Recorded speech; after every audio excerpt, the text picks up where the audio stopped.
Hey everyone, Reed here with Big Strong Book, author of Chorus of 1,000, available now on Amazon. And today we are talking about The Knight, Book 1 of The Wizard Knight by Gene Wolfe. So for those of you who have followed this channel for the past few months, know that I, a little while back, read the entirety of the Book of the New Sun by Gene Wolfe, that tetralogy of The Shadow of the Torturer, The Claw of the Conciliator, The Sword of the Lictor, and Citadel of the Autarch. And I really enjoyed it. Thoroughly enjoyed the experience of reading it first and foremost, because reading anything by Gene Wolfe is an experience. It's a mind game. It's a puzzle. It's getting overpowered with so many elements. He is both renowned for that and notorious for that, of course, and I spoke to in depth about those things within the Book of the New Sun reviews. But I wanted to get back into Gene Wolfe, and I've had The Wizard Knight for a while. This being the first book. It is just a duology. And this, the setup for this is very interesting. In some respect, it almost reads similar to the Book of the New Sun, and from what I have gathered, many of his other novels, most of his novels being narrated and told from the first person point of view. Many of them unreliable narrators or naive narrators or stunted narrators, to where they do not know what they are experiencing necessarily, or view the world through a particular mindset, and that dictates how the prose reads, but it's not necessarily the objective truth. It's all subjective truth, and this book is no exception. This book follows Abel, Sir Abel, the High Heart. He is a boy at first, a boy from our world, ostensibly from America. He makes numerous mentions and references to America. There are references in here to ping pong balls, to football, to the Minnesota Vikings. I appreciate him as a Vikings fan myself, giving them a little shout out. The NBA is mentioned, and I'm sure there were a lot of other just references to American culture that are in here. But again, a boy is transported to this mythical fantasy land, but a very interesting fantasy land, one that is segmented into realms of sorts. There is Mythgarther, which makes up what we would consider just the earth, the land, the surface level stuff, and it's kind of the middle ground. I think it is the fourth. There's a map at the beginning of this, so I'm going to refer to that just so I know absolutely what I'm talking about. Yes, I'll try to show it here. This book is a little flimsy, so try. I know that that's not clear, but we have up at the top Elysian. After that, we have Kleos, and then Sky, then Mythgarther, and then right below Mythgarther, kind of like below the the sea, the water, like underwater, underground, we have Elfris. Below that we have Muspel, and then Niflheim, which is the final world. So there's 7 worlds, 7 rings, whatever you want to call them, 7 planes of existence that are kind of all kind of in you have space, and then, but that's how it treats it. And this type of worldview and the way that it is presented makes a lot of sense, because you have a boy who is, thrown into this world, and the way that he acts and the way that he perceives things is necessarily through the mindset of a younger child, maybe, well, when I say younger child, I mean maybe tween, young teen, maybe Abel in our world was like 11 or 12 at the most. I forget if it says, but again, part of this is because Abel, his memory is fading. His memory is fading of what his life in America was like.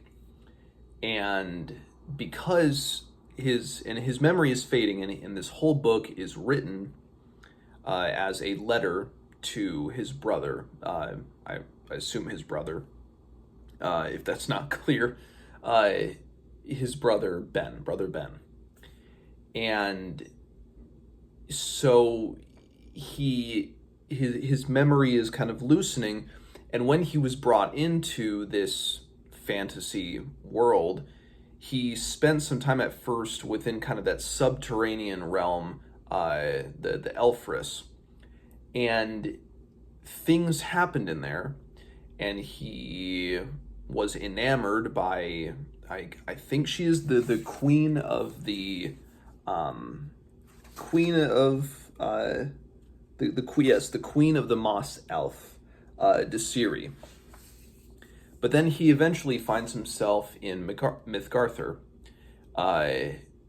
with very little memory of what happened in Elfris, and starts to come to the conclusion a little bit. And I think so part of it, obviously there's a lot of like, this happens and then it kind of cuts.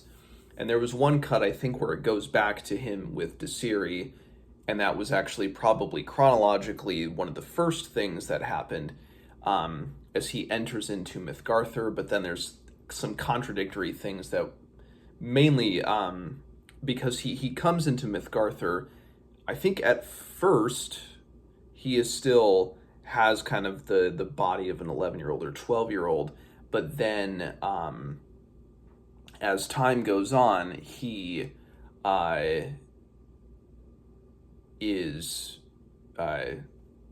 he essentially becomes a grown man, or looks like a grown man, but again, inside he's still 10, 11, 12.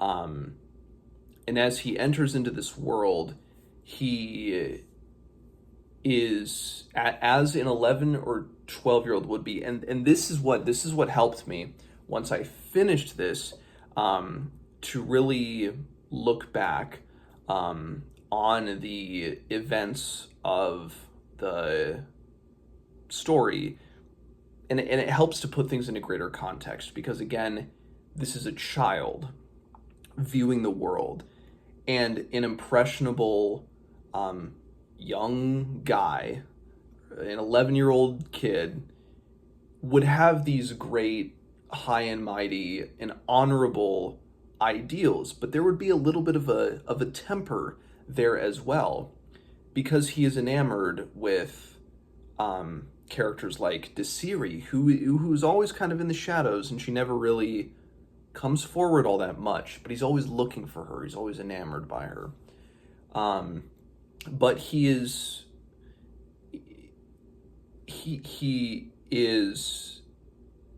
or tries to present himself as very honorable, and he's very direct, and he doesn't want riches, nor women or anything like that. I think because again, he is 11, 12 years old, really, and or maybe even younger, because he's of that age where the material trappings of a great knight or something like that don't affect him. Or maybe that's not just because of his age. Maybe I'm just trying to parcel deep into that where there's really nothing there in terms of Abel being that his honor comes from his naivete and his age, but it might be. um, and he views it as very direct. I'm going to be a knight, and because he meets Sir Raven, and oh God, I'm there's so many characters in this book, and I'm blanking on the names. It starts with an S. Hit Raven or Ravid, not Raven, Ravd, his squire, Svan, and a tragedy befalls Ravd, and but even before then, I think Abel is styling himself as a knight, but for sure he does after he encounters Ravd, and he in similar ways to the Book of the New Sun. If you are familiar with the Book of the New Sun, you know that as we follow Severian through those 4 books, oftentimes he does kind of have a main quest line in mind, going to Thrax. That's the main thing in those books. He's going to Thrax. But it takes like 2.25 books to get him there. Meanwhile, he is constantly kind of getting sidetracked. I believe that is just truly a common theme within Gene Wolfe's writing, or the stories he crafts, and the Knight is no different.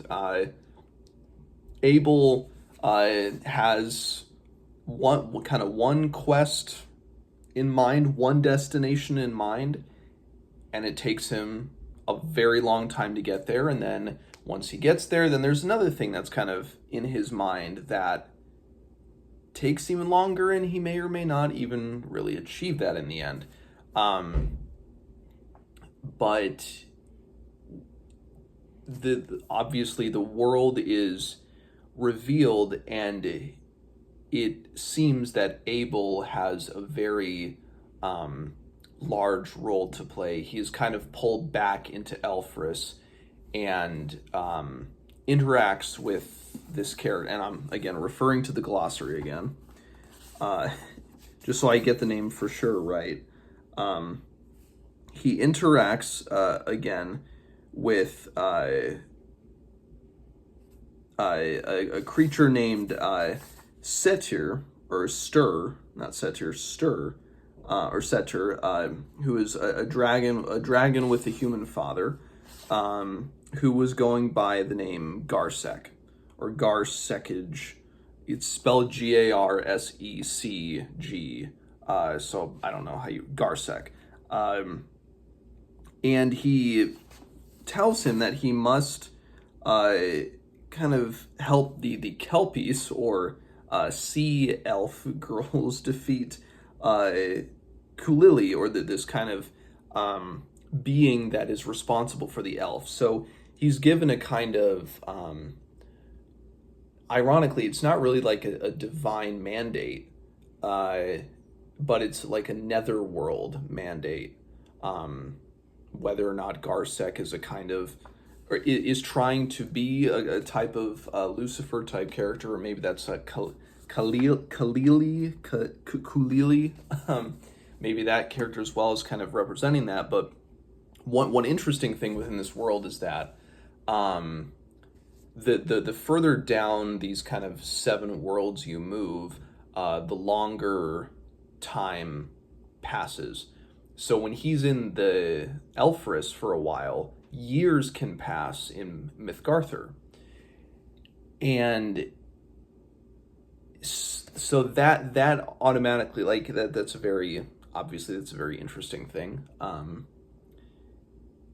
But he, in terms of in the dreams that he has, the elf, these creatures that he starts to interact with, again, he's given these divine mandates of sorts, and he kind of takes that upon himself.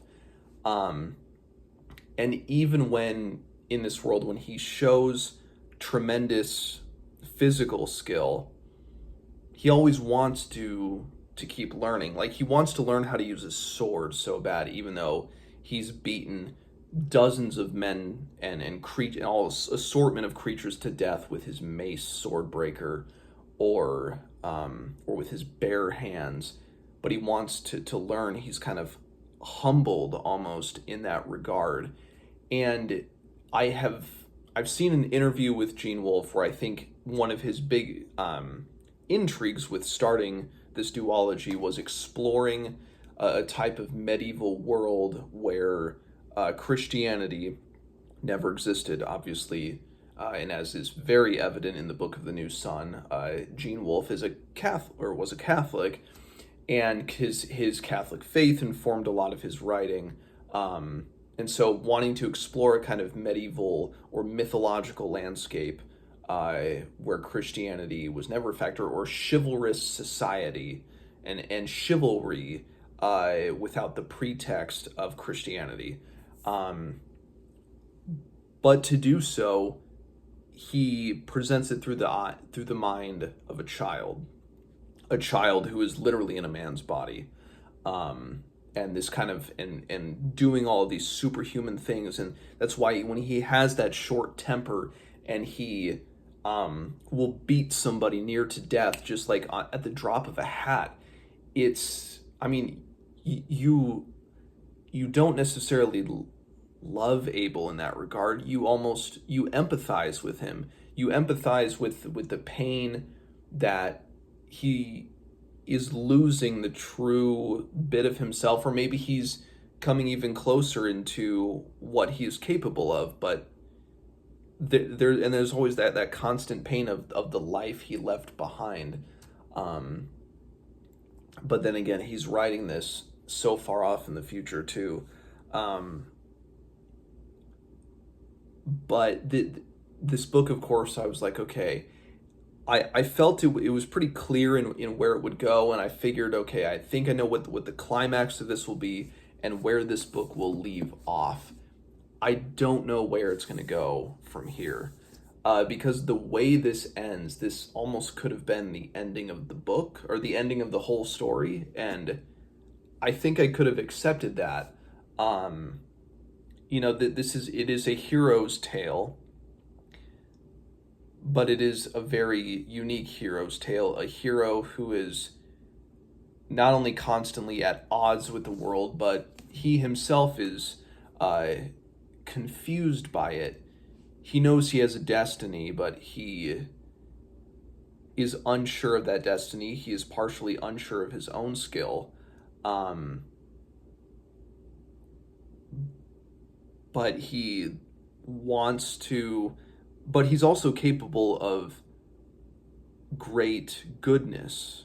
There's an inherent goodness for the equal parts of kind of those little flashes of being a little brash and violent. He also has very good tendencies, which again he is a child. In his mind, he is being honorable in a way that he thinks knights should act and should be. And so that makes for a very interesting setup and then execution as it moves on, as you see him kind of getting closer to his goals and at the same time further away from them. And he gets a dog in this, a dog named Gilf or Gilf or Golf or however you pronounce it. He gets a cat at another point, a talking dog and a talking cat. And there's so much within this that I can't even begin to unpack, because part of a good thing, part of a not so good thing with reading Gene Wolfe is that you can't get everything on a first read through, and especially because I don't take notes by choice, and maybe that's a mistake, maybe not. I choose not to, because I'd rather rely on my own intuition to kind of guide me through Wolfe's intentions, the themes, trying to just put it all together within my own mind before potentially going in on an eventual reread. But of course, this is just one half of the story. I haven't even gotten to the second half yet, and who knows what will happen in that. And again, I'm sure there are a lot of podcasts out there that dissect this. I didn't really dive into the podcasts for Book of the New Sun. Part of it is because with these works, I kind of want to figure it out for myself. But I get that these books are probably stronger in a community-based setting and accessing those resources. That's why they're there, and that's why the people who have created those podcasts are, I mean, they're passionate about these works, and they want to share, and they want to kind of not only kind of enrich the community, but they want to expand the dialogue, expand the discourse of these books, of what Wolfe is going towards. So again, this is just a very interesting. It is a very interesting take on honor, but honor as a child might see it, and in a way that a child is both interested by the world, seeing these big towers in the sky and wondering where they go to, and always kind of dreaming for heaven, but not quite getting there, but wanting it, but wanting renown, but not wanting the rich. It's there's a lot. It's a child's wonder. I mean, that's what this I think is really about in the end, or at least that's what I got from it on a first reading, which of course is just the equivalent to an appetizer course for each time you read a novel by Wolfe. So, The Knight, Part 1 of the Greater Wizard Knight duology. If you have read it, let me know what you think. And as always, I will see you guys next time.